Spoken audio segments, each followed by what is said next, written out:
right, I'm here at the League of Cities with Scott. Scott, tell us a little bit about yourself and what city you're joining us from. Sure. My name is Scott Hurlbert. I'm the city manager, and I'm with the City of Wasco, which is a small town with agricultural roots. We're in the southern San Joaquin Valley, just a little north of Bakersfield, is a town folks might recognize. So we have about 25,000 residents, and we sit at the intersection of Highway 46 and Highway 43. Awesome. So what is currently going on? Is there any new developments or anything you're excited about in your city? Yeah, so some of the highlights, high-speed rail project goes through our town. Okay. And we say that's exciting. It's there. Not necessarily good, not necessarily bad, but we're at a resting spot now. The construction for the bridges and so forth is complete, and still no rails yet, but as the project progresses, it will go through the town. It won't stop. All right. So that's caused some excitement over the last several years as that project happened. We have a lot of highway-oriented, because the highways go through our town. That's one of our main sources of revenue is tax generated by that corridor. Okay. We're a little bit stunted right now, I guess is the right word, on our housing. Our main limitations in Wasco and much of the San Joaquin Valley is around water. And so you are not the first person that I've had the water conversation with today. Oh my goodness. Right. So water is life, right? In our particular situation, we're subject to a law called SGMA, the Sustainable Groundwater Act.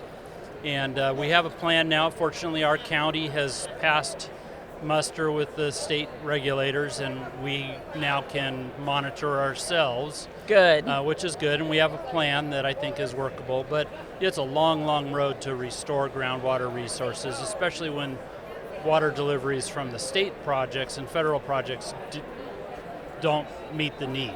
Or they're very expensive. Or they're expensive, and they're not what was promised. And kind of our groundwater overdraft is a result of those broken promises over the decades. Right. So that, unfortunately, limits our ability to allow new development. We can't issue water will serve letters to developers that want to come in and build, attractive houses, 200 or 300 houses at a time. We have to tell them no. Because there's no water to service those houses. Well, there's water there underground, but municipal water wells now cost anywhere from $3 to $5 million a piece. Right. And we can't put that cost on our residents through our rate process.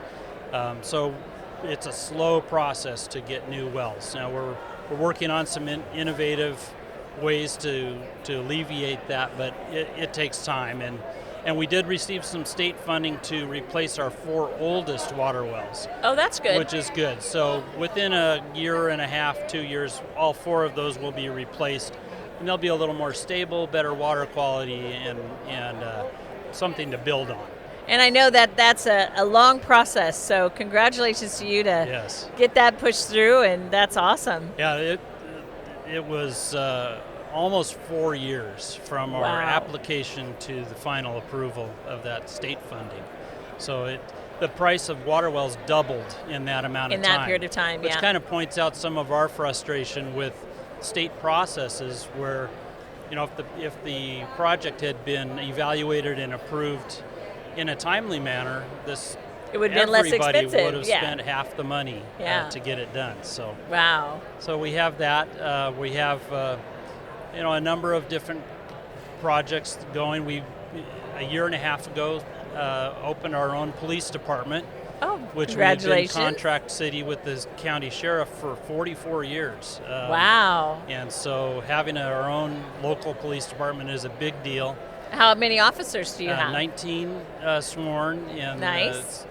Office staff and so forth. So, and we were miraculously fully staffed on the day the department went live, and been able to maintain very close to that since. So it's very competitive.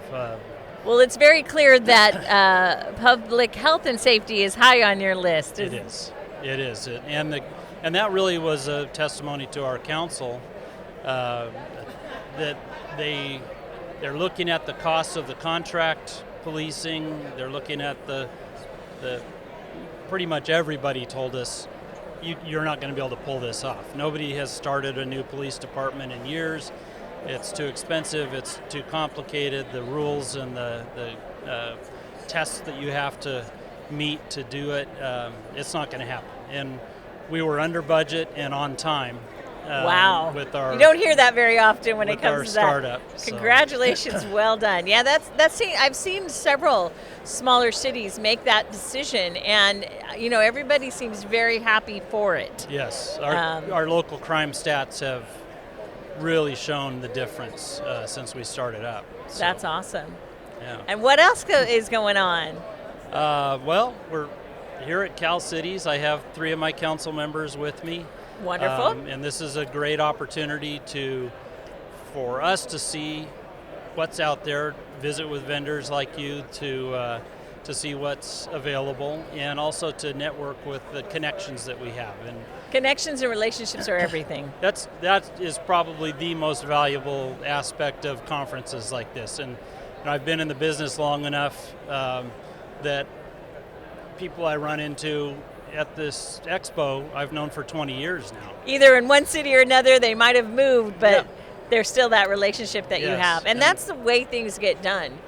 It is, and it's like that in many industries. Right. But being able to pick up the phone and call a colleague that has had a similar problem or challenge. It's like, how did you approach this? Yeah, how did you? What resources did you use? Yeah, exactly. That's awesome. And that's beautiful about the League of Cities too. There's a lot of educational seminars here. Is there anything that stood out to you as something you're like, wow, that made it really the reason to come?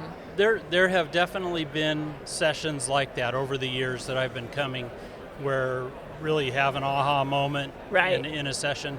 A lot of it, it's just logical and it makes sense, so that helps. But it reminds confirm. you, right? Because you don't think about it every day. Right, and it helps me, and it probably helps other city managers to think, well, yeah, I'm not crazy. This is the way I do it, and other people are too. So validation. Some validation. And getting out of the office and sort of connecting with people and kind of refreshing the thought process and checking out what's new is always a great value. It absolutely is, and having the opportunity through the League of Cities structure to maybe have a small effect.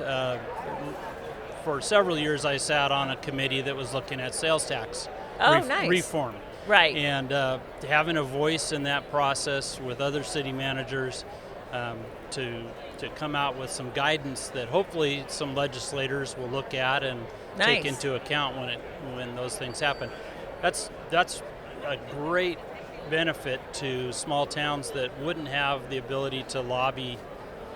Right. Otherwise, they have no outlet for what helps them, what hurts them, to make that known up in Sacramento. It just helps them get to the end goal much faster. Yes. Or to the next level, I should say. Yes. Awesome. Well, anything as we wrap up this interview, any final thoughts that you might have?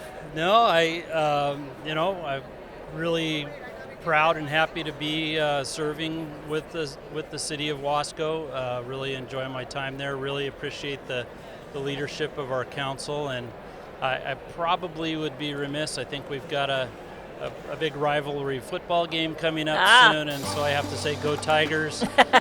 There you go. Cannot miss that.